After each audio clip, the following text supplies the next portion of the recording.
vamos a descubrir los elementos del culto en la iglesia y qué papel toma esto hacia cuando viene a la adoración bíblica.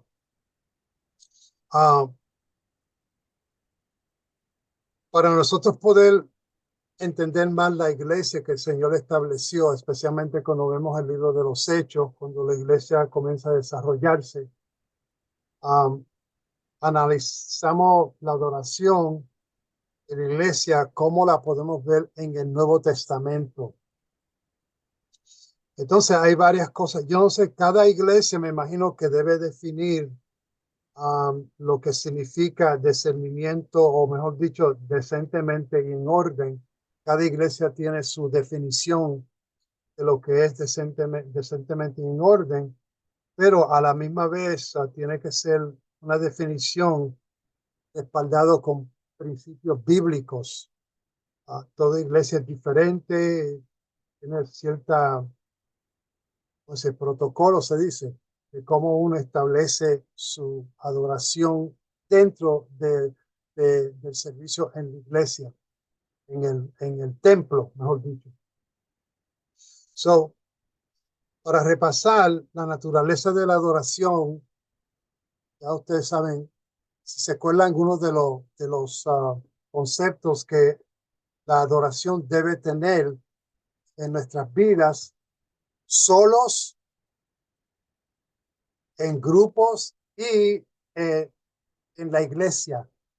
¿Ustedes se acuerdan de cosas que estudiamos?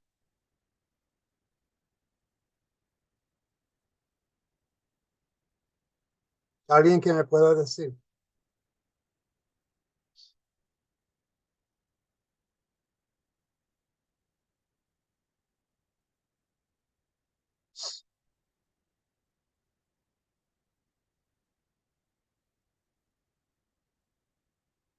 Pastor, ¿podría repetir la pregunta, por favor? Ok. Estábamos estudiando, ¿se acuerda el concepto de Juan 4? ¿Cuáles son los ingredientes que se necesitan para lo que nosotros llamamos adoración bíblica, o como llamamos un concepto reformado?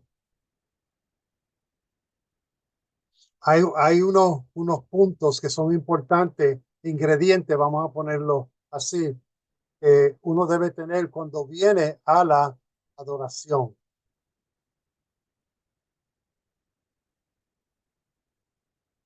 Yo mencioné uno ya.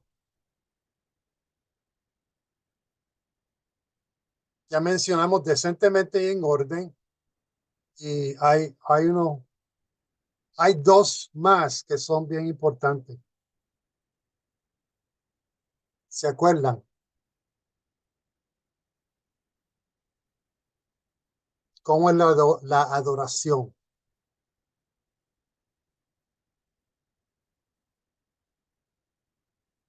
No hablen todos a la misma vez, ¿ok?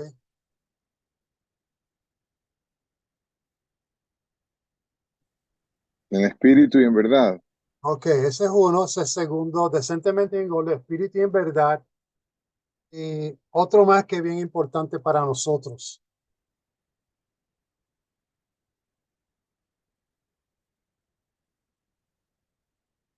Si quieren, alguien que me busque a 1 Corintios 14, 26, a ver si podemos lograr cuál es el último punto que tiene importancia.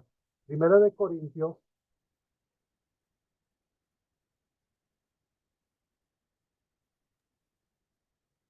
capítulo 14. ¿Lo leo? Y versículo 26. ¿Lo leo, pastor? Sí, léalo. ¿Qué hay, pues, hermanos, cuando os reunís cada uno de vosotros? Tiene salmo, tiene doctrina, tiene lengua, tiene revelación, tiene interpretación. Hágase todo para edificación.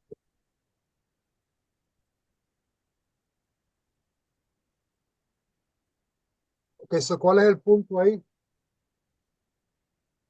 Creo que que todo lo que haga para edificarnos unos a otros y para la gloria de Dios también. O sea, tiene un propósito, o sea, va dirigido al resto de la hermandad, de la iglesia, es para la iglesia.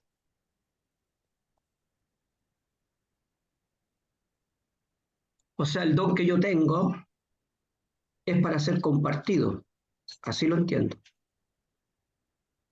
Sí. Es que sea para provecho de los demás. Ok. So, en otras palabras, la pregunta es, lo que dice aquí, hágase todo para edificación.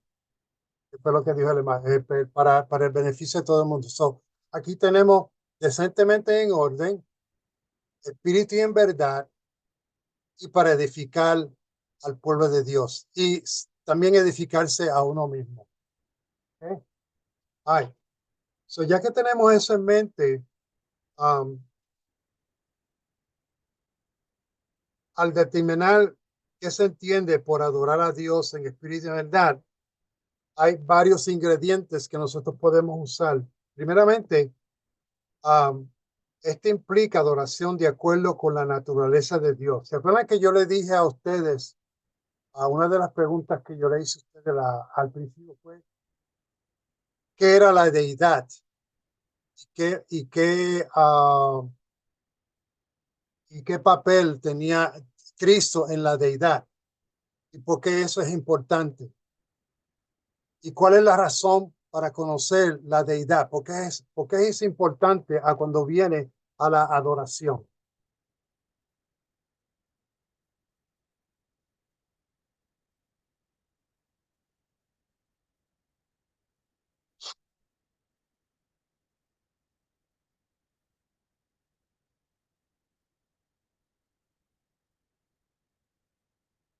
Porque es bueno conocer la deidad con Cristo para nosotros adorar a Dios en espíritu y en verdad. Porque es eso importante.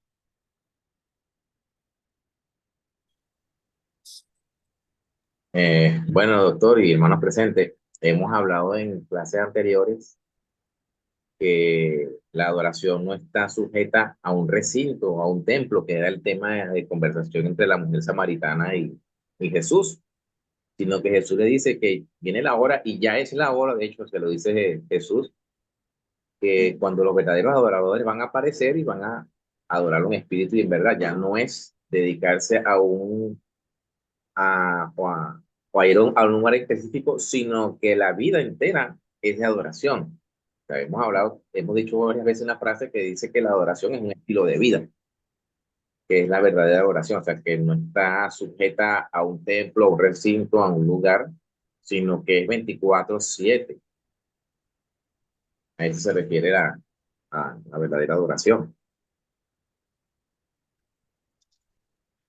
Déjame hacer una pregunta a ustedes. Vamos a suponer que todos ustedes, el punto de vista mío es de punto de vista de hombre, pero también de mujer también. Vamos a suponer que usted, vamos a suponer, ninguno aquí está casado, ¿ok?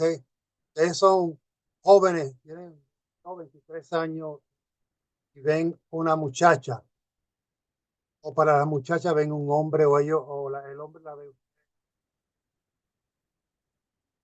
¿Por qué usted al final se casaría con ella o con él? ¿Qué es qué es lo que le conmueve a decir, esta es la persona? Sí, ¿cómo está ahí, Pastor Riera? Si lo bendiga. Ajá, sí, Referente a lo que está preguntando, eh, cuando uno decide casarse, ¿cierto? Cuando uno decide que es la persona correcta, es porque efectivamente uno ya encuentra un lazo, encuentra conexión, se siente seguro, encuentra, ¿cierto?, el complemento que a uno le falta. ok. Hay confianza, Confianza, ¿sí? Hay confianza, hay apoyo mutuo. Ujú. Entonces hay un apoyo quizás en los momentos buenos y también los malos. So, entonces, usen este concepto a cuando viene uno a adorar a Dios. ¿Qué es importante cuando viene a la adoración de Dios?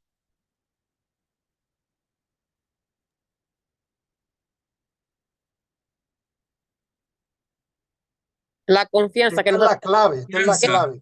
la, la co- la confianza, que nos acerquemos a Él con confianza, creyendo que Él es digno y merecedor de toda gloria, de toda honra, que su sobrenaturalidad sobrepasa absolutamente todo lo que nosotros creemos imposible, y esa confianza que nosotros creemos y depositamos en Él, de que Él está en control.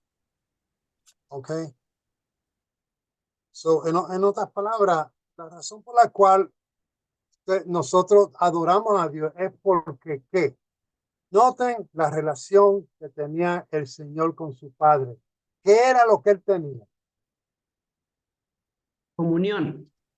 comunicación, confianza. Comunión, y lo conocía bien. Entonces, nosotros no podemos adorar a algo, o lo que sea, que no conocemos. Lo primero, tenemos que conocer quién es Dios, porque Dios merece toda honra y gloria. Y entonces nosotros tenemos que conocer quién es Él. Y si lo conocemos bien, es como dices, tú conoces una muchacha, un muchacho, lo conoces bien, ya determinas que esta es la persona para mí.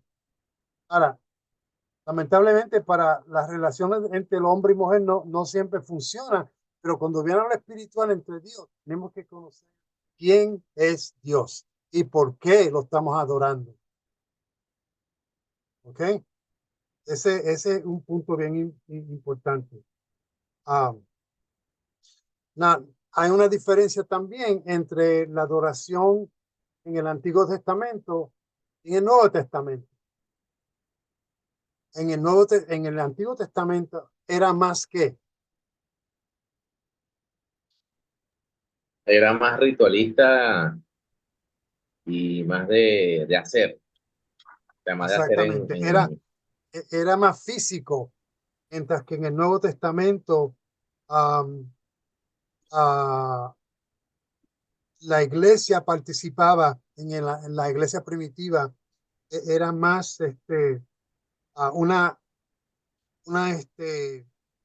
naturaleza espiritual, que tenemos que conectar con Dios, mientras que en el Antiguo Testamento era como una sombra de lo que algo iba a acontecer.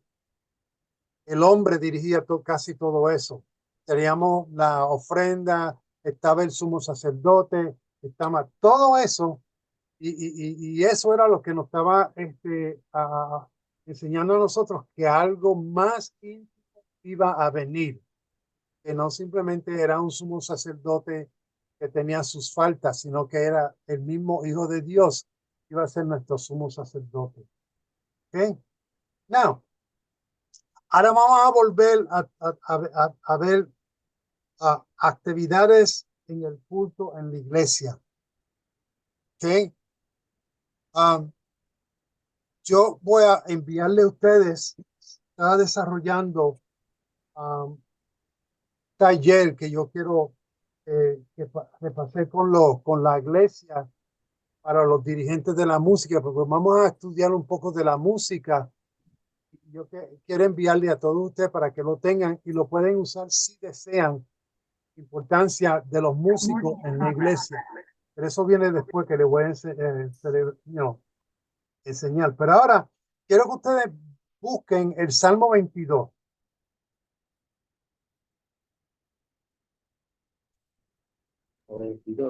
La Biblia El lo Salmo dice. 22.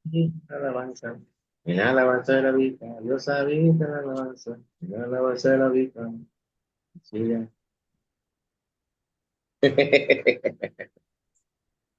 Ah, Ay, ay. Vamos a leer este Salmo. Yo quiero que ustedes me expliquen qué es lo que ustedes ven ahí. En el Salmo 22. Es larguito, pero a la misma vez tiene ingredientes de para que ustedes me expliquen. Vamos a ver si lo podemos sacarle el jugo aquí, ver por qué es esto clave a cuando viene a la adoración de Dios. ¿Okay? Vamos entonces a leer el Salmo 22. ¿Hay que dar al tiro la explicación del Salmo o lo va a leer primero usted? Bueno, si quiere, yo lo puedo leer. Entonces vayan tomando notas y después vamos a hablar un poquito de esto, ¿ok? Dice, Dios Amén, mío, Dios porque vamos a mío. gozarnos. ¿Me oyen? ¿Ok? Dios mío, ¿por qué me has desamparado? ¿Por qué estás tan lejos de mi salvación y de las palabras de mi clamor? Dios mío, clama de día y no respondes, y de noche y no hay para mí reposo. Pero tú eres santo, tú que habitas entre las alabanzas de Israel. En ti esperaron nuestros padres, esperaron tú, los libraste. Clamaron a ti y fueron librados, confiaron en ti y no fueron avergonzados. Mas yo soy gusano y no hombre, aprobio de los hombres y despreciado del pueblo. Todos los que me ven me escarnecen, estiran la boca, menean la cabeza diciendo, se encomendó a Jehová, líbrale él, sálvele, puesto que en él se complacía. Pero tú eres el que me sacó del vientre, el que me hizo estar confiado desde que estaba a los pechos de mi madre. Sobre ti fui echado desde antes de nacer, desde el vientre de mi madre, tú eres mi Dios. No te alejes de mí porque la angustia está cerca, porque no hay quien ayude. Me han rodeado muchos toros, fuertes toros de Basán. Me han cercado, abrieron sobre mí su boca, como león rapaz y rugiente. He sido derramado como aguas, y todos mis huesos se descoyuntaron. Mi corazón fue como cera, derritiéndose en medio de mis entrañas. Como un tiesto se secó mi vigor, y mi lengua se pegó a mi paladar, y me has puesto en el polvo de la muerte, porque perros me han rodeado, me ha cercado cuadrilla de malignos. Horadaron mis manos y mis pies. Contar puedo todos mis huesos. Entre tanto ellos me miran y me observan. Repartieron entre sí mis vestidos y sobre mi ropa echaron suertes. Mas tú, Jehová, no me alejes, fortaleza mía, apresúrate y socórreme. Socorrialme. Libra de la espada mi alma, de poder del perro mi vida. Sálvame de la boca del león y líbrame de los cuernos de los búfalos. Anunciaré tu nombre a mis hermanos.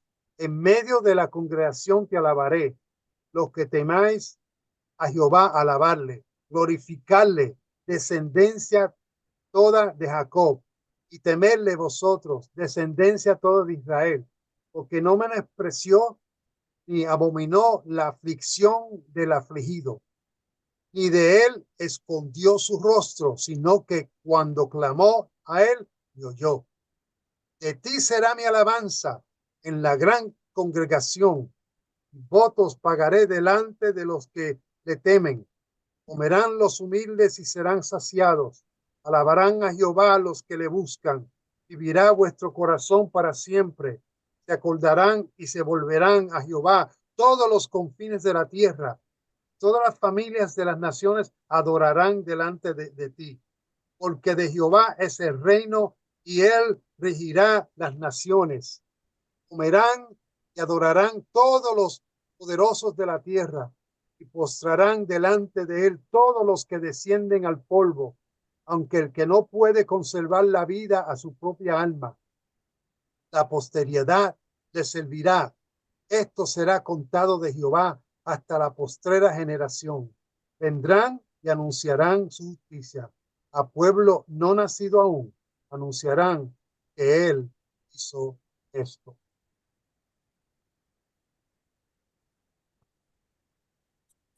Tremendo salmo. Y si ustedes lo han leído en otras ocasiones, ¿qué es lo que nosotros podemos ver aquí? Yo le hice salmos anteriormente, pero en algunos versos hace como referencia a Jesús. Porque si usted se va al verso 18, dice, repartieron entre sí mis vestiduras y sobre mi propia ropa echaron suerte. Eso fue lo que hicieron con Jesús. Yo tengo entendido que es un salmo profético, como dice la hermana, y ese ejemplo es muy claro. Y ahora me está fijando en el último versículo, dice, a pueblo no nacido aún anunciarán que él hizo esto. O sea, yo creo que está hablando de la salvación hacia los gentiles. Entre De la otras iglesia. cosas, dentro del salmo.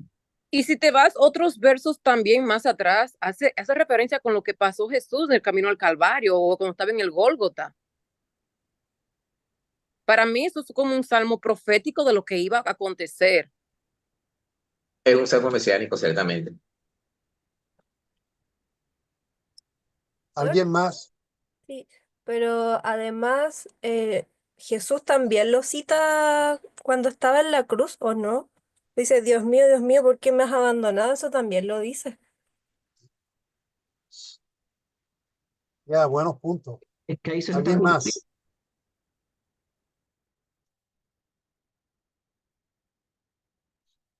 Ya, aquí si nosotros vemos este salmo,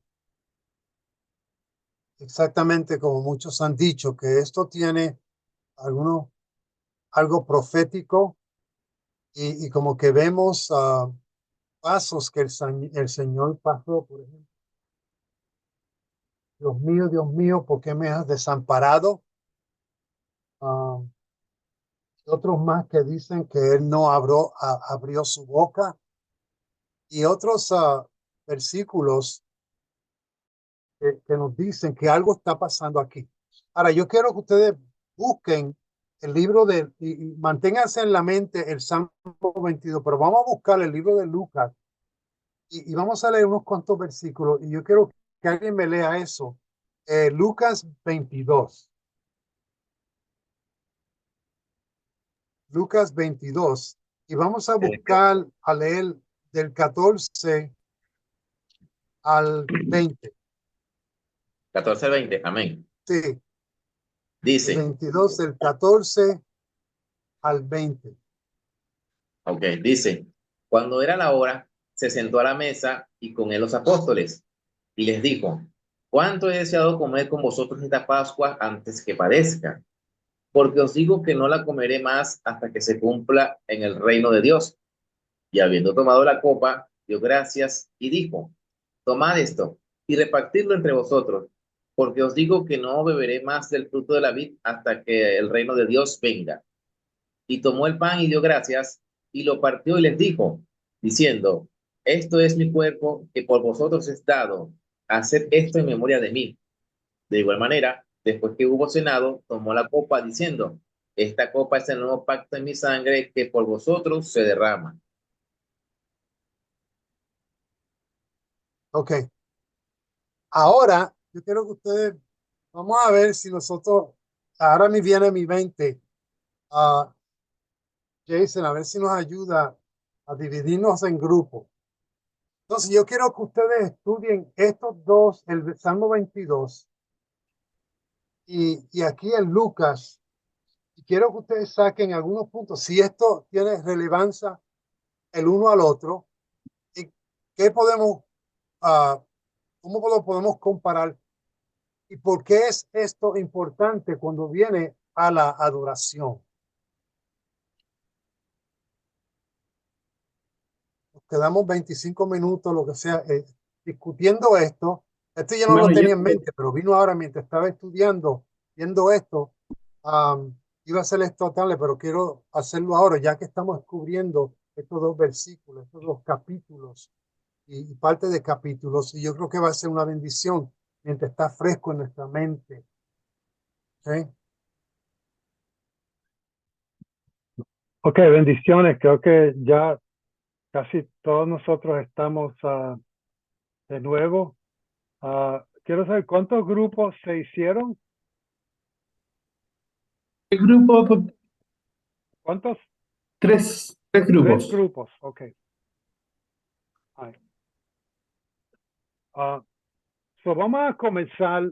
Quiero decirle que el grupo, yo fui bendecido con el grupo donde yo estaba. Simplemente escuchando a los hermanos fue una tremenda bendición. Y quiero que el primer grupo, yo no sé, alguien que voluntario de uno de los Venga, venga, grupos. venga. Ok, Por aquí, por aquí. Anthony. Ok, está bien, pues Sí, sigue adelante y y todo el mundo queremos participar y dar nuestras opiniones acerca del primer grupo y dónde llegaron ellos. Ok, está bien. bueno, nosotros aquí en lo que conversamos, dijimos que los sufrimientos del Mesías reflejados en el Salmo 22 hace una referencia a Lucas en los sufrimientos de él antes de padecer. David habla de un sufrimiento o comienza hablando de sufrimiento en el Salmo, pero al final da una esperanza futura, ¿no? De que no va a quedarse allí, sino que va a salir de él, que va a lograr librar su alma. Y fue lo que pasó con estos señores. Él iba a padecer, él está hablando en Lucas de que esto era parte de su sacrificio o como un simbolismo de su sacrificio de lo que venía, pero que al final iba a tener un final feliz, diríamos, en esta parte del mundo. También dijimos que la cena es un acto de adoración en donde recordamos sus sacrificios.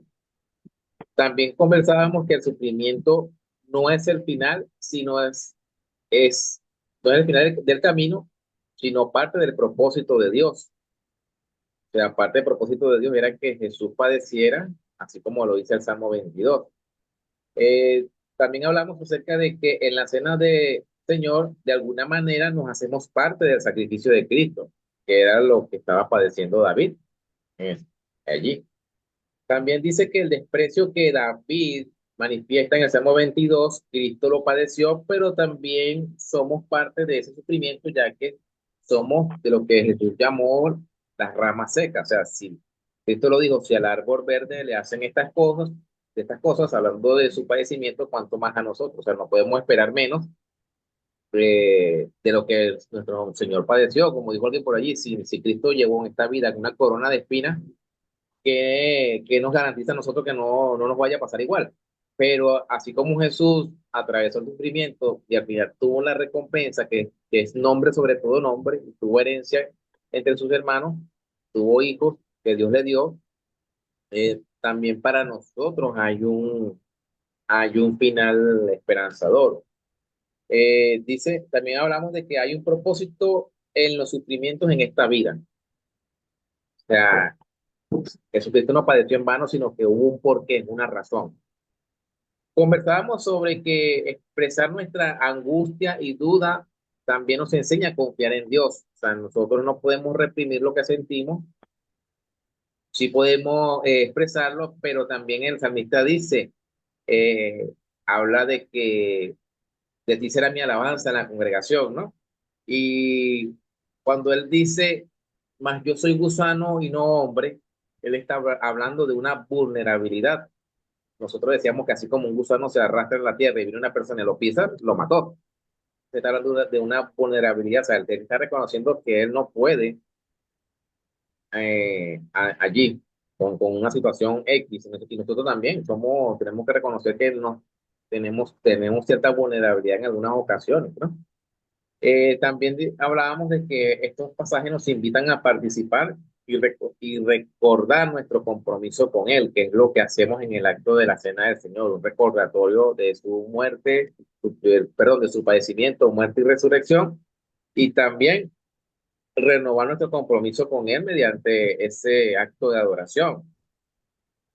Habla de que también el Señor volverá a compartir la mesa y así como sirvió a sus 12 discípulos en ese momento, también nos va a servir a nosotros en esa gran cena que esperamos. Conversamos también que el salmista dice, anunciaré en medio de mis hermanos tu nombre. Ahí habla de una adoración sin límites geográficos, lo que conversamos al inicio y lo que hemos dicho durante todo este curso, que la adoración no está sujeta a un lugar en específico.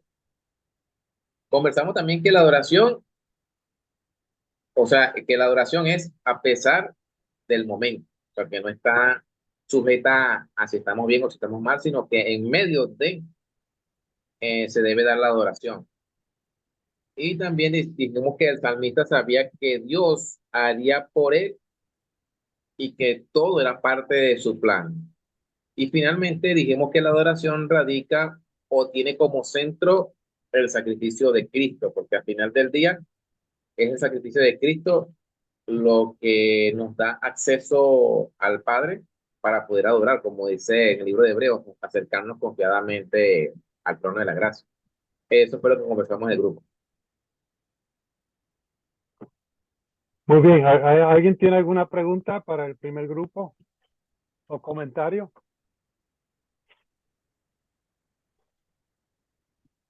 Amén. Sí, yo, pastor, yo creo que el hermano Anthony, bueno, yo estaba en su grupo, perfectamente creo que detalló todo lo que hablamos, lo puso en líneas simples, porque a veces para uno explicar una idea uno se tarda 3, 4, 5 minutos, pero creo que lo puso exactamente como Dios lo pondría, como Jesús lo pondría, y creo que hizo muy, muy buen trabajo. Gracias, gracias. ¿Alguien más del grupo que quiere añadir algo más?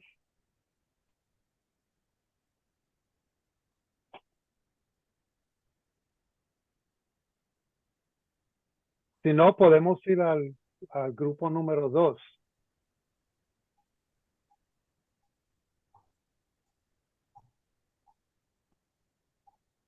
Ana Flor, abrió el micrófono. Ah, sí, ambos pasajes nos enseñan a adorar a Dios en medio del sufrimiento y a recordar con gratitud el sacrificio de Jesús, que nos une como comunidad de fe. Eso, agregar eso. Amén. ¿Y el siguiente grupo? Nosotros, ¿cierto, hermano Yerko? Sí. Bien. Mi pastor, si le bendiga, todo mi hermano. Sí, también encontramos varias similitudes en la vivencia de nuestro Señor Jesucristo en el Salmo, donde relata el salmista cierto dolor, sufrimiento, distintos tipos de cosas, cierto, que se fueron dando, cierto, cuando nuestro Señor Jesucristo iba a ser crucificado. Pero en el pasaje, cierto, de Lucas, él estaba relatando sobre lo que iba a vivir todavía porque aún no lo vivía. Le estaba mostrando a los apóstoles la cena, cierto, del Señor, que había que hacerla para recordar, cierto, el nuevo pacto. Y en una parte del Salmo 22 dice, habla y dice, que es el versículo 27, se acordarán y volverán a Jehová todos los confines de la tierra y todas las familias de las naciones adorarán delante de ti, porque Jehová es el reino y él regirá las naciones. Recordemos que en esta instancia del Salmo 22, del salmista David, en este entonces se sabía única y exclusivamente que Israel era el pueblo escogido por Dios y hasta ahí nada más. Pero aquí está relatando que todas las naciones, cuando está Jesús, ¿cierto?, instruyendo la cena del Señor, habla, haced esto en memoria de mí, y el nuevo pacto, que era para todos, donde nos incluye a nosotros el día de hoy. ¿De qué forma se adora esto a Dios? De que nosotros, generalmente en la iglesia, cuando nos congregamos, y era lo que hablaba con el hermano Yerko, uno efectúa la Santa Cena, ¿cierto?, recordando a Dios, recordando el pacto. Y nosotros específicamente, si nos vamos al Salmo 22, no estábamos considerados hasta ahora cuando dice, ¿cierto? Y relata ahí ese versículo que es para todas las naciones, excluyéndonos, o sea, perdón, sin excepción a nadie, sin excluir a nadie. Y a pesar de que el Salmo en un principio habla y relata de dolor, de sufrimiento, también habla de la confianza en Dios. Y el tener confianza en Dios es adorar a Dios. Así como lo vivencié yo mismo personalmente, mi pastor Rivera. ¿Se acuerda que yo le había pedido la oración? Bueno, yo ya lo hablé igual y no sé si estaban todos los hermanos. Después de haber pasado 4 años privado de libertad, hoy día ya estoy libre, Amen. limpio de todo. Se demostró Amén. mi inocencia, salí absuelto. Quedan las demandas al Estado y todas esas cosas, pero en realidad a su tiempo Dios sabrá qué momento, no me voy a apurar con nada. Estoy disfrutando a mi familia nada más, mis niñas, estoy en mi casa ya, gracias a Dios, muy agradecido por las oraciones. El Señor cumple a su tiempo y mantener la fe. Nunca perdí la fe, jamás perdí la fe. Siempre creí en Dios.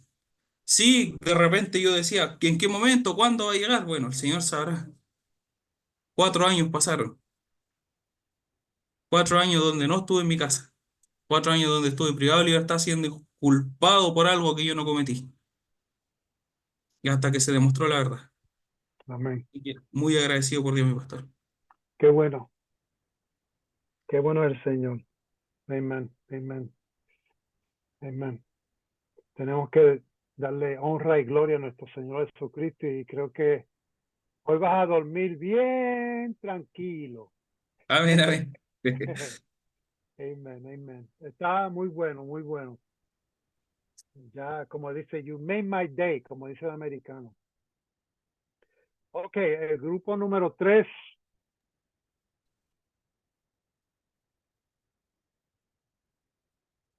Era nuestro grupo, ¿cierto? Oh, Karina, tú eres la que tomaste Sí. las notas. Ok. Bueno, gran parte de lo que nosotros conversamos también fue ya expuesto por los otros hermanos. Concordamos que el Salmo 22 tiene muchas características de ser un salmo profético. Si bien David, inspirado por el Espíritu de Dios, redactó este salmo y el sentir que él estaba viviendo fue muy similar a lo que el Señor Jesús iba a vivir en el momento que iba a ser crucificado, ¿no? Pero además de eso, tal como dijeron, es un salmo que, bueno, anuncia un padecer, un sufrimiento, una aflicción, pero después otorga cierta esperanza, ya que hay una adoración desde las naciones hacia Dios, ya que en ese tiempo, como había dicho el hermano Nivaldo, Israel era el pueblo escogido. De hecho menciona a Israel, menciona a los descendientes de Jacob también. Sin embargo, hay una esperanza de salvación hacia los demás, hacia el resto del mundo. Y eso habla de algo más profético. Y bueno, las similitudes que encontramos, la relación entre Lucas 22 y este salmo, es que acá es Jesús mismo explicando lo que iba a padecer mediante la Santa Cena. Y lo representa de una manera más clara con el pan y el vino, ¿cierto? Y Jesús mismo es el que está anunciando que esto iba a padecer, pero que además había que hacerlo en memoria de él hasta que él volviera. Por lo tanto, si bien los discípulos como que no lo comprendieron en su momento, él lo que trató de decirles es que hicieran esto en memoria de él hasta que volviera, recordando su sacrificio. También consideramos que en relación a la adoración, es que la Santa Cena o el sacrificio de Jesús es recordado constantemente hacia nosotros porque lo tendemos a olvidar mediante este sacrificio y este rito que hacemos en las iglesias de la Santa Cena. Por ende, también debemos tomarlo con reverencia, con adoración y con la importancia que se debe tomar, no como una tradición religiosa. Debe haber una preparación previa espiritual de nosotros mismos. Internamente debe haber un arrepentimiento, una purificación, una limpieza, para que también pueda ser comunitaria, ¿sí? Y encontramos también un nexo entre el Salmo 22, que creo a ver, creo que escuché bien que fue el versículo 29 que habla algo muy parecido a cuando Jesús dice hacer esto en memoria de mí. Entonces, llegamos a esas conclusiones, que la adoración se hace más real cuando recordamos lo que Cristo hizo por nosotros mediante este mismo sacramento. Eso. Amén, amén, qué bonito. Ahora, hay varias cosas que ustedes dijeron que podemos aprender mucho de todo esto.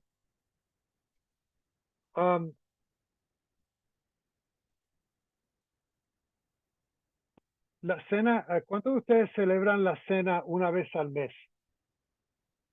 Amén. Yo. Ok. ¿Cuántos la celebran todos los domingos? So, la mayoría de las celebran una vez al mes. Okay.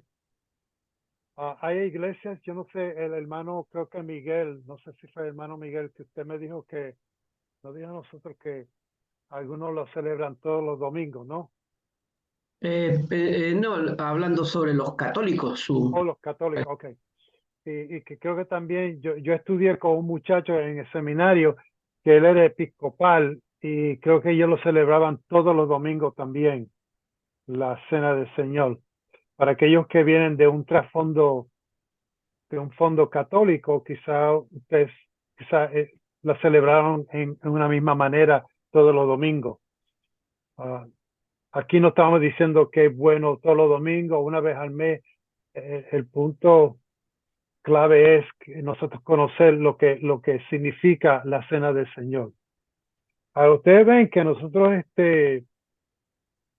celebramos la cena una vez al mes o una vez a la semana, dependiendo, ¿ok?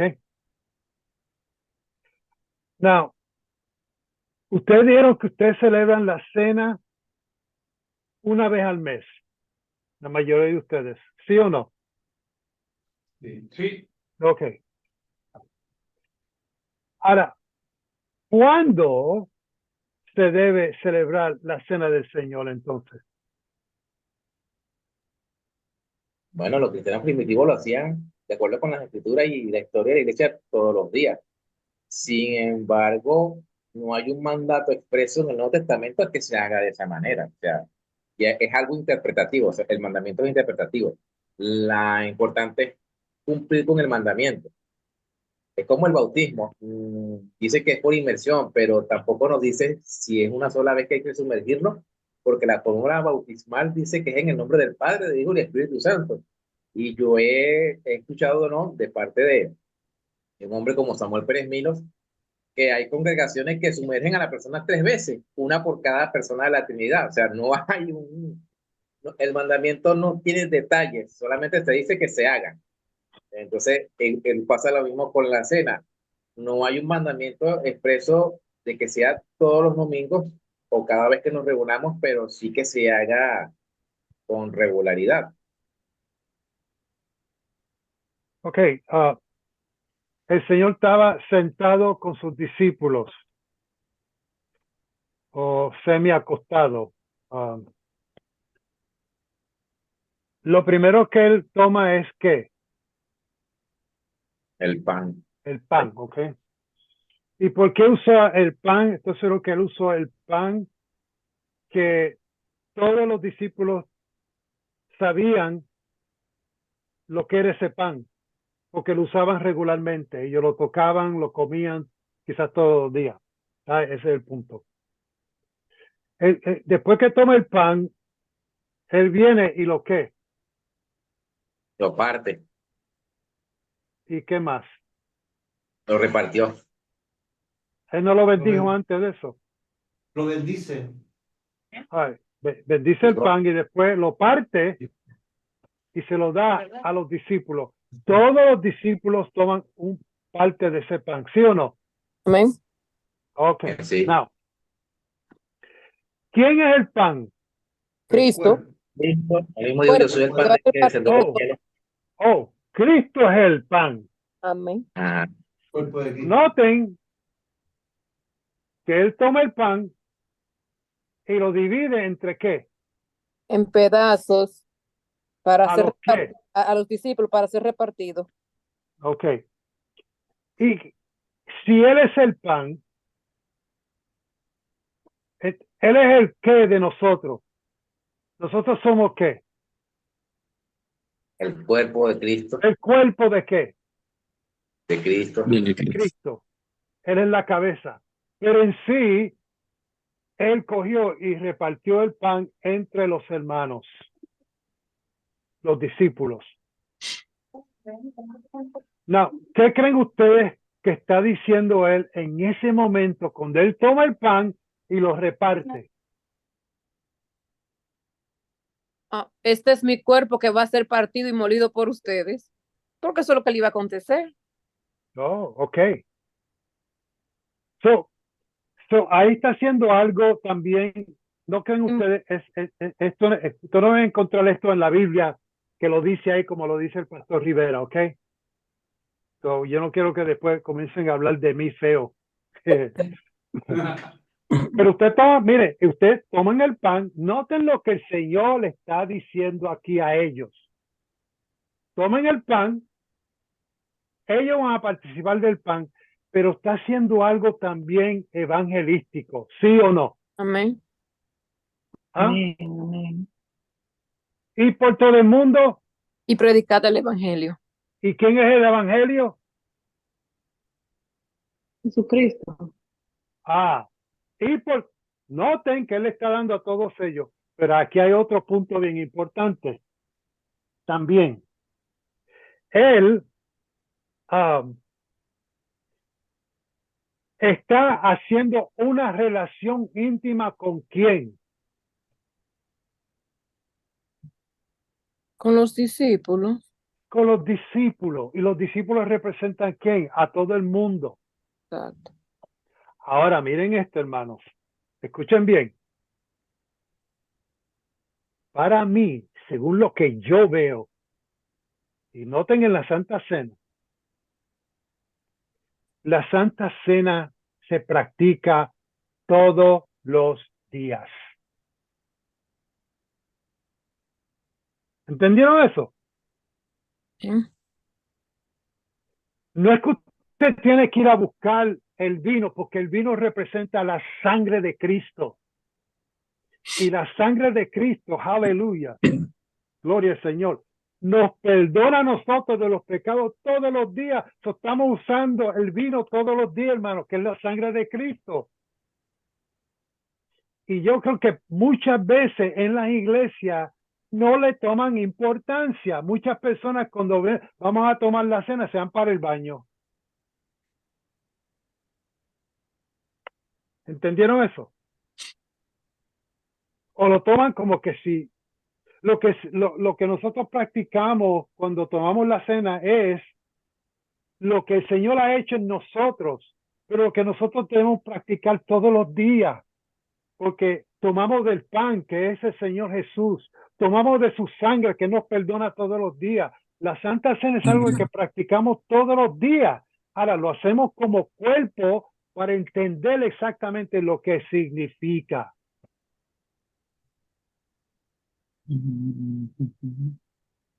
Comentario de ustedes. Amén, pastor. Perdón. La mano, valija pedir. ¿Alguien?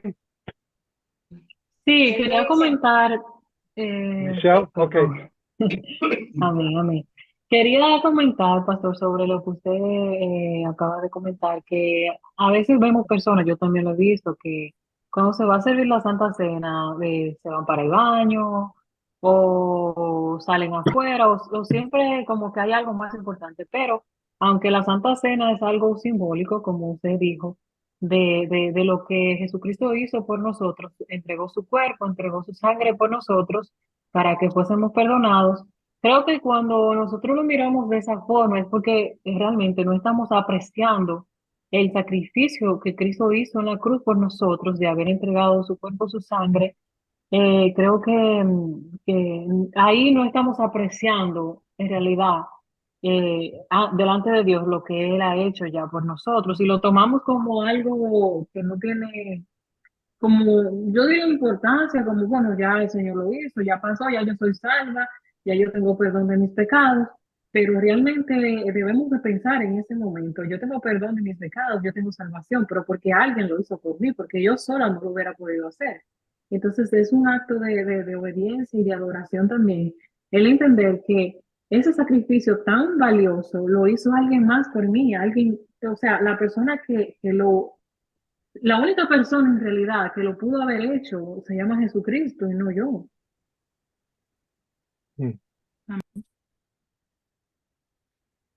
Hermano Juan, Ahora, yo tengo que pensar en dos cosas. La primera es que la Santa Cena se daba en contexto de las reuniones en los hogares, porque ellos no lo hacían en el templo, ¿no? Era una comida en la que todos se reunía. Y entonces Corintios habla de a veces la falta de respeto, ¿no? Que no se hacía con respeto. Yo vivo en un país donde la gente es muy económica, pero me doy cuenta de cuando tú invitas a la gente a tu casa y inviertes dinero en ellos, inviertes tiempo, la confraternidad se hace mucho mayor, ¿no? Y la presencia de Dios es más real, ¿no? Entonces mi pregunta al pastor Carlos, ¿cuándo cambió eso en la historia de la iglesia? ¿Por qué nosotros lo hacemos simbólicamente, pero menos en los hogares? Esa es la primera pregunta.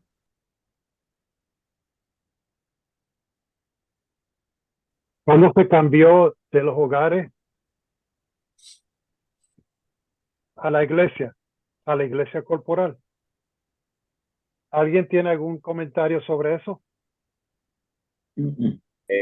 Bueno, creo que es porque al principio la iglesia no tenía un templo fijo como tal, justamente copiando o poniendo en práctica las palabras de Jesús de que no es en el monte ni en Jerusalén, y se reunían era en las casas. Ya cuando llega el tiempo del emperador Constantino, que es cuando se comienzan a construir las grandes iglesias, es cuando se remite el acto de reunión a un templo, a un lugar en especial, ¿no? Pienso que es eso, son contextos distintos. O sea, no podemos, si nosotros estudiamos el cristianismo más a fondo en cuanto a historia, vamos a encontrar que muchas de las cosas que nosotros hacemos hoy en día, los cristianos primitivos no lo hacían igual, porque son contextos distintos. Ellos tenían su contexto y nosotros el nuestro, ¿no? Ellos estaban en constante persecución. Nosotros, medianamente, en nuestros países latinos, tenemos libertad, o sea, podemos reunirnos en público. Ellos a veces tenían que reunirse en secreto. Entonces, es la forma como ellos lo hacían. Y bueno, el libro de los Hechos al principio, en el capítulo 2 dice que tenían todas las cosas en común. O sea, había una armonía que no es monolítica, porque si seguimos leyendo en el libro de los Hechos, vemos que hay diferencias entre los mismos discípulos, entre los mismos apóstoles. Había diferencias. Pero era la costumbre porque había, digamos, que esa hermandad, como diríamos nosotros, estaban en su primer amor y para ellos, como dice el capítulo 2 no decían tener nada que fuese suyo propio, sino que los veían como en común, en comunidad. Y era normal que ellos se reunieran en casas para tomar tener la cena del Señor. Sin embargo, cuando leemos en el capítulo 11 de Primera Corintios, vemos que Pablo, justamente de una costumbre que era muy buena al principio, que en la iglesia de Corintios se volvió un desorden, Pablo dice, bueno, que tiene hambre como en su casa, y reduce el acto de la cena del Señor al pan y al vino, que tampoco dice cómo era esa parte litúrgica, ¿eh? Por eso decíamos que la Biblia no da detalles del mandamiento de la cena del Señor, simplemente lo ordena y ya. Entonces, si empujamos el argumento un poco más allá, vamos a encontrar que no lo hacemos como lo hacía la iglesia primitiva, la iglesia de Corinto, en este caso, que Pablo les ordena y les dice que reduce el acto de la cena del Señor al pan y al vino nada más. Es una cuestión de contexto. Mm. Quiero responderle también a Juan. Juan, vamos a suponer que hay una persona en el hospital o en el hogar, un hogar enfermo o enferma, ¿puedes llevarle la cena a esa persona? Sí. ¿Verdad que sí? Ujú. Por eso es que estamos hablando que la cena del Señor es algo que es algo que usted vive. Que usted vive. Es una cosa que, como hablamos, que la adoración la estamos viviendo. Y si no estamos viviendo adorando al Señor, entonces algo nos falta a nosotros.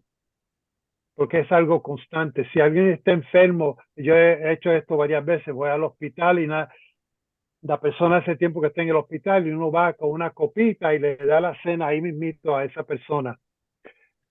Que esa persona entienda lo que está haciendo, el significado de eso. ¿Entiendes? La cosa es que Cristo, yo creo que esté presente donde quiera que uno lo haga, que ahí esté Cristo, y Cristo es el centro, y Cristo merece la total adoración. Amén. Pastor Carlos, pensaba Sí. también yo por cuestiones prácticas, porque también ahora las congregaciones son muy grandes y es como difícil realizarlo en un hogar. Sería como súper interesante, bonito hacerlo en un hogar. Pero quizá también en iglesias, por ejemplo, yo pienso que en China, lugares así donde hay persecución, sin duda los hermanos se reúnen para conmemorar la cena del Señor en sus hogares. Yo pienso que es una experiencia muy hermosa en un hogar, pero quizás por razones prácticas no se puede realizar. Y también, como decía también usted, que muchas personas y acá también se practica acá en la iglesia, centro protestante, que cuando hay personas enfermas, los hermanos diáconos van y participan, van a la casa de esa persona o al lugar donde, o al hospital, no sé, y celebran la Santa Cena en ese lugar. Pero quizá por razones prácticas ya no se hace en los hogares. Y antiguamente también había una cena de amor. Antes de la cena, de la ceremonia de la cena, había un ágape, que era, y lamentablemente en Corinto se emborrachaban, cada uno llevaba su comida y no compartían. Uno se comía su pollo asado y dejaba mirando al otro hermano que no tenía. Y ahí el apóstol Pablo le tira la oreja a los hermanos de Corinto. Yo cuando estuve en la guerra en Vietnam, estuve casi un año y nunca tomé la cena del Señor como la practicamos hoy en día, con el vino y con el pan y eso, nunca. Porque la cena tiene que estar dentro de uno. Con el perdón de pecado, la sangre de Cristo y el perdón que nos da a nosotros. Que Él es el pan de vida. Que Él derramó su sangre. Y eso es lo que nosotros hablamos los domingos cuando hacemos la cena, que los hermanos entienden, especialmente hay nuevos que quieren aprender, que ellos entiendan la importancia de lo que significa un pacto nuevo en su sangre. Esa es la importancia para mí. La otra pregunta que yo tenía también es lo que dice 1 Corintios 11, que dice, de manera que cualquiera que comiera este pan o bebiera esta copa del Señor indignamente, será culpado del cuerpo y la sangre del Señor. Y entonces cuando la presentan, hay gente que se va para el baño, ¿no? Y a veces yo mismo, por situaciones personales, no he participado porque siento que no lo estoy tomando de forma digna, ¿no? Entonces, ¿qué opina usted de eso? ¿Siempre debo tomarla o...? Esta es una cosa que yo le voy a dar dos cosas y perdón que tome este tiempo porque esto es tan importante y gracias hermano Juan y también el hermano Miguel fue del grupo de Miguel que hizo la misma pregunta y no tuvimos parte de explicarla.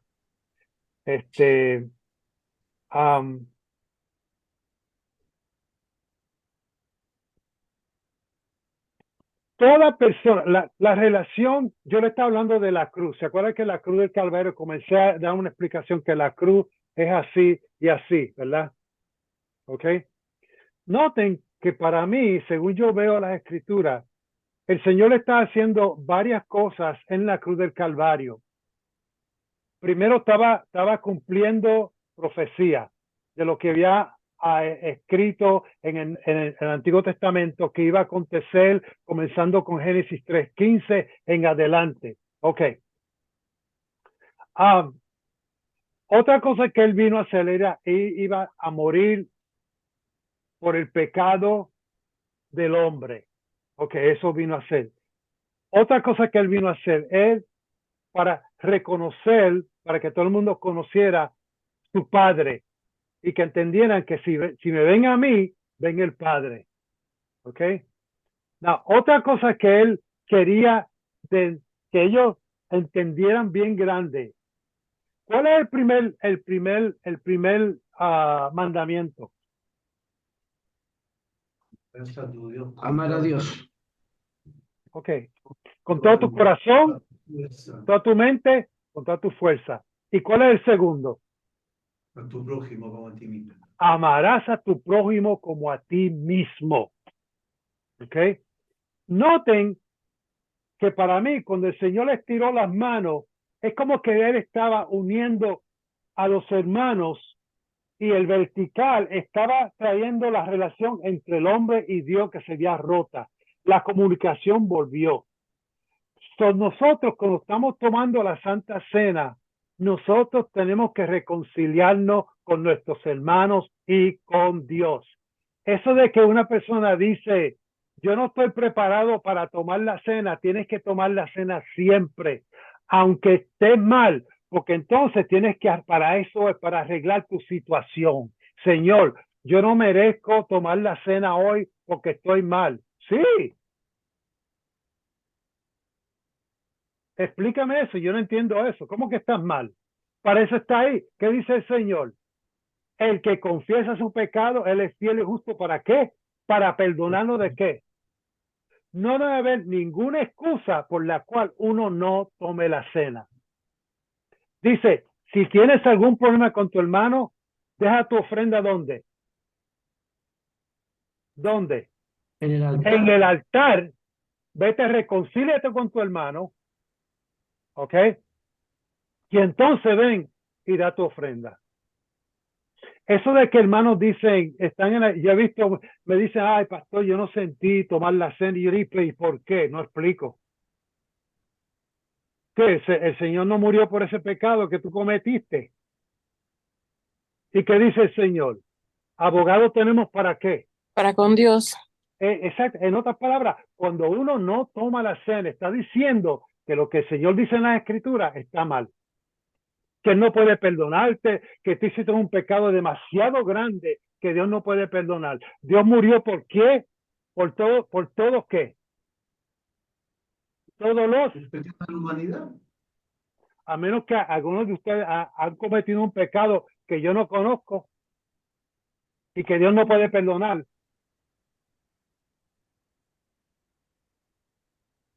Pastor, pensaba yo que igual el diablo trabaja con nuestras mentes, con nuestros corazones, para que no participemos de estas bendiciones. Y realmente, si pensamos, todos somos indignos de participar de la cena del Señor. Todos somos indignos y por la gracia del Señor podemos participar. Pero el texto habla de manera indigna. La manera indigna es cuando dice sin discernir. O sea, puede ser el contexto, por ejemplo, habían personas borrachas que participaban de la cena y quizás lo hacían de forma de burla, sin discernir lo que estaban haciendo en el momento. Yo pienso si una persona se siente, no, Señor, he pecado, pero no me siento digno, yo pienso que esa persona está consciente de que va a participar de los elementos y puede participar porque usted dice que el Señor le perdona. Pero cuando la persona lo hace de manera indigna, es decir, lo toma como una broma, lo que va a hacer, lo toma como que va a comer galletas o cualquier otra cosa, ahí yo pienso que es una manera indigna de hacerlo. Miren, no podemos sentirnos mejor que nadie. ¿Qué yo dije? No nos podemos sentir Mejor que nadie. Todos somos iguales, hermano. Miren, en un tiempo, ¿sabes dónde estábamos nosotros? En una barca con un roto y se estaba hundiendo. Todo. Si alguien se cree que es mejor que otro, entonces está tomando la cena, ¿qué? Indignamente. Porque no conoce a quién es tu prójimo, quién tú eres. Noten cómo se sentía, Satanás se sentía mejor que Dios y quería hacerse igual o mejor que Dios. Eso es algo diabólico. Eso es lo que hace el diablo. El diablo no viene sino para qué? Hurtar, matar o destruir. Lo que él quiere hacer es separar. Cuando una persona piensa así, entonces lo que está haciendo es creando división en el cuerpo de Dios. Y cuando uno está cometiendo división en el cuerpo de Dios, está tomando la cena indignamente. Y por eso es que hay que examinarnos. Siempre. Para eso es parte de la cena, para examinarnos a nosotros. Mirarnos en el espejo. Y muchos no quieren hacer eso. Y yo lamento muchas veces lo que yo he visto. Y yo le tiro esto. Todos los domingos yo trato de darle una enseñanza al pueblo. ¿Qué significa esto? Me tomo mi tiempo para explicarle. Otra cosa que vemos aquí, que es también la cena del Señor. ¿Qué estamos haciendo en la cena del Señor? Además de recordar. Un acto de adoración. ¿Cómo? Un acto de adoración. Número 1, ¿qué más? Creo que también anunciamos su venida. Anunciamos ¿qué más?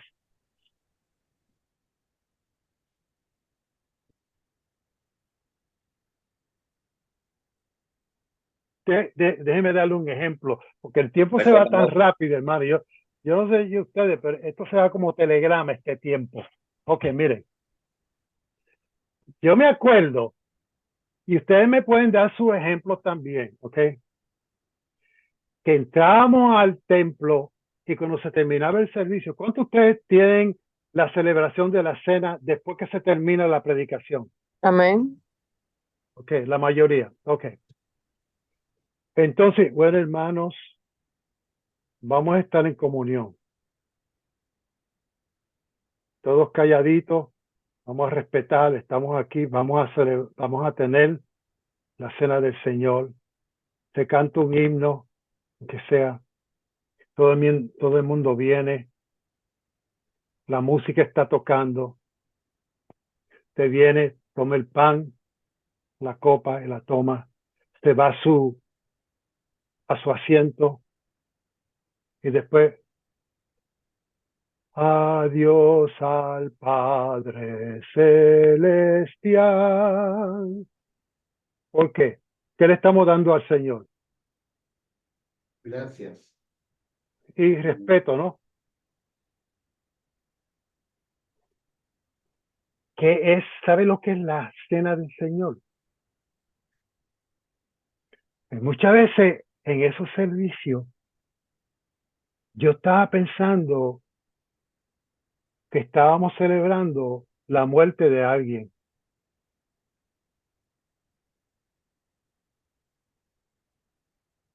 ¿Un funeral? Un funeral. Y lo hice bien calladita. Entonces, ¿y por qué? ¿Qué estamos celebrando nosotros cuando viene a la cena del Señor? La resurrección de Cristo. Exactamente. ¿Y qué significa esto? ¿Qué? Que hay alegría, que hay gozo. Estamos celebrando, hermano, vida. Amén. Y yo muchas veces, todos los domingos que iba a la cena, era como si estuvieran celebrando una funeraria. O que alguien se había muerto. Hermanito, calladito. Vamos con respeto. Cójanlo suave. Cójanlo con tequirisi. No, como que estamos... Hermano, esto no es así. Si usted lee el libro de Apocalipsis, ese es gloria, tras gloria, tras gloria, tras gloria. Gozando, hermano, canten los coritos, alaben al Señor. Si estamos teniendo un gozo, estamos celebrando que la vida de Cristo y que nosotros tenemos esa misma vida. Amén. So, yo digo, toquen los merengue, toquen todo eso, después que le estemos dando gloria. ¿Por qué? Porque Cristo vive y está sentado en el trono y está en nuestros corazones. ¿Qué estamos celebrando? La muerte de Cristo. No. Él resucitó. Vete a decirle a los discípulos que yo he resucitado y poco tiempo voy a estar con ellos. ¿Ah? Cuando bajó el Espíritu Santo en el capítulo 2, eso era una ¿qué? Celebración de que Cristo vive, hermanos. Y tenemos que cambiar esa actitud en nuestra Santa Cena de que estamos enterrando a alguien. Quizás yo estoy mal, sus opiniones. Yo creo, pastor, que usted está muy bien en esa parte. Y creo que usted debería de enseñar eso a nivel local, mundial, no sé, como Dios ponga. Porque es cierto lo que usted dice. Durante la Santa Cena se muestra como si hubiese tristeza, como si pasó algo malo, que estamos todos con la cabeza bajada. Yo entiendo también que hay que hacer como una introspección en ese momento y Señor, gracias, agradecer ese sacrificio tan grande. Pero sí que debería de ser un poquito más alegre, debería de haber instrumentos sonando, debería de ser como una fiesta, porque en realidad eso es una fiesta, celebrando que el Señor resucitó. Debería de ser así. Ya, ¿qué va a pasar? Dice que cuando suene la trompeta, al sonar de la trompeta es algo que reúne al pueblo, que algo bueno va a acontecer, que hay victoria. Y por eso es que el Señor muchas veces usa la imagen de tocar la trompeta.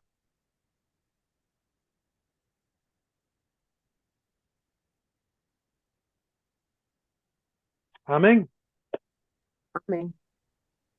Gloria al Señor. ¿Alguien más que tiene otro comentario? No sé si pudimos contestar alguna de las Sí, preguntas, pero es porque hay tanto que no. Este es más profundo de lo que y hay profundo que el mucho que mar. más entender, pero sí, Anthony. Sí, bueno, que estaba conversando ahorita con mi esposa, ¿no? Que nunca lo había notado, pero el texto, cuando Pablo habla de la cena, él dice la muerte del Señor anunciáis, pero uno lo toma, uno como que cambia el significado de la palabra y pone anunciar como si fuese una celebración. Y resulta que no es así, o sea, quizás esa parte no explicada es lo que lleva a la confusión de hoy en día. Pero fíjese que conversábamos, que usted preguntaba que cuánto celebran la mesa de la Cena del Señor cada domingo, ¿no? Y resulta que dice que el domingo es el día del Señor y fue el día que el Señor resucitó. Y los cristianos se reunían ese día porque estaban celebrando la resurrección de Cristo.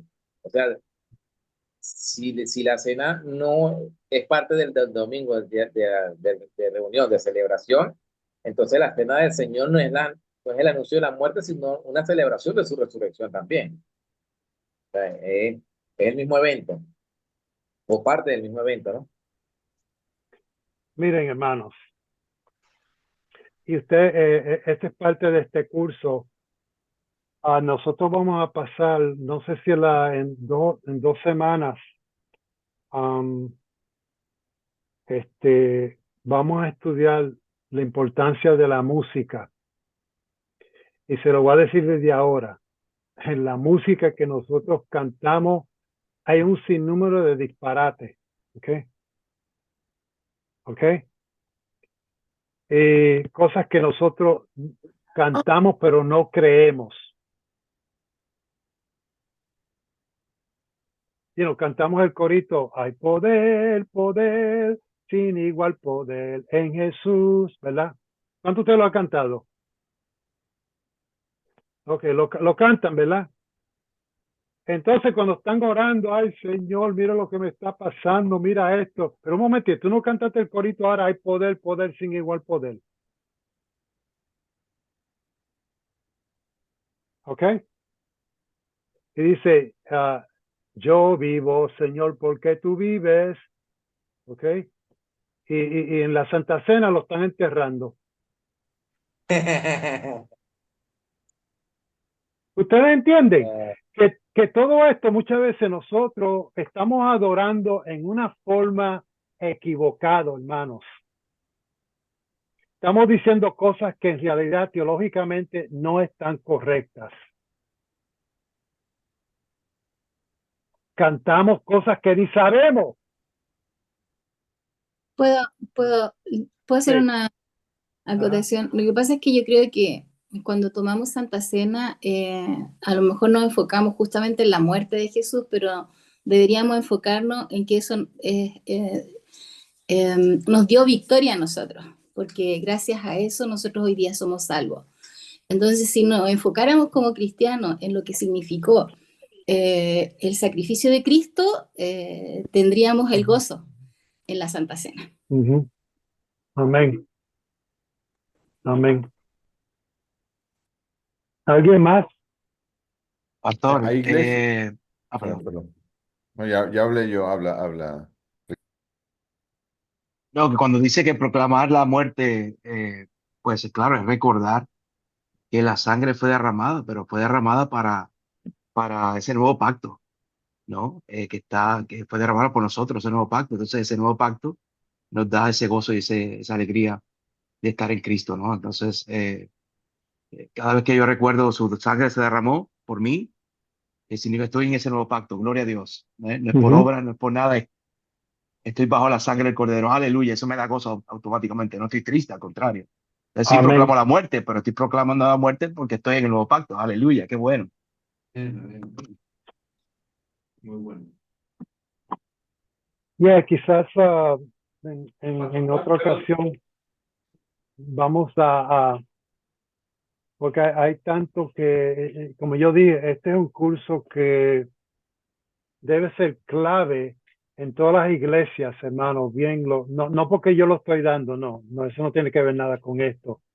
Pero yo creo que este curso de adoración correcta, según las escrituras, y yo soy el primero que estaba totalmente confundido años atrás cuando yo recibí al Señor. Nadie me explicó a mí lo que era la adoración a Dios. Simplemente canta corito y si estoy triste, algo está pasando. Tengo que estar alegre para que el Espíritu Santo esté en mí. Entiende que esto es todo de explicación bíblica y nosotros no lo estamos haciendo. Hoy en día, gracias a Dios que estamos tomando este curso y nos está aclarando un poco más, entendiendo de lo que significa la adoración al Señor, la importancia de lo que es. Es clave, esto es clave. Tienes que saber a quién estás adorando para tener una vida victoriosa. Doctor Carlos, está el hermano Pastor Juan y el hermano Delso. Pastor Juan. Ok. Hermano, hay otras iglesias también. En mi iglesia servimos la Santa Cena a los niños que son hijos de los cristianos, pero hay iglesias que no hacen eso ni tampoco a los visitantes. ¿Cuál es su posición con respecto a ello? Yo siempre digo, y lamento decirles que siempre estamos tratando de... Yo creo, ¿qué es lo que uno debe decirle esto? Hace como 20 años atrás, yo oí un estudio de cogieron 20 mujeres japonesas en un lado, cogieron 20 mujeres en el otro lado. Todas estaban encintas para dar a luz. A un grupo tomaron audífonos como estos y se los pusieron en el vientre, donde está el vientre, donde estaban haciendo el bebé, a las 20 japonesas. A las otras no. ¿Qué fue lo que aconteció cuando nacieron esos niños ya grandes? Los niños que estaban estudiando y aprendiendo con los audífonos, casi todos ellos salieron cerca de genio. ¿Por qué? Porque comenzaron desde el vientre a enseñarle a esos niños cosas que uno debe aprender. ¿Qué debe hacer la iglesia? ¿Qué debe hacer los padres? Desde temprano, eso tiene que ser desde la cuna. Y lamento decir que nosotros, comenzó conmigo, yo no sabía nada de eso y yo no lo hice. Tengo 3 hijas, pero ninguna es genia, ¿sabes? Pero lo que quiero decir es que todo esto comienza desde su temprana edad, desde el principio. Estoy dando clase. No, pues estoy dando clase. Uno que no sabe que estoy dando clase. Ustedes entienden que ese, yo creo, bien importante. Hoy en día, mira lo que está pasando, hermano. Yo no sé si está pasando donde ustedes están. Ustedes saben que muchas de las iglesias eliminaron la escuela dominical. ¿Saben ustedes? Juan, te pasó a ti, ya conoces. Y el hermano Miguel, conoce que hay muchas iglesias que ya no están dando la escuela dominical. La terminaron. Ahora dan culto, se supone, evangelístico. Porque se está cambiando todo en lo que yo veo. Quizás yo estoy totalmente mal y Dios que me perdone, porque no estoy aquí para juzgar a nadie. Pero se está convirtiendo en un ambiente de ser entretenidos, en vez de buscar a Dios y ser edificados espiritualmente. Tersón, quería decir algo. El hermano Derson.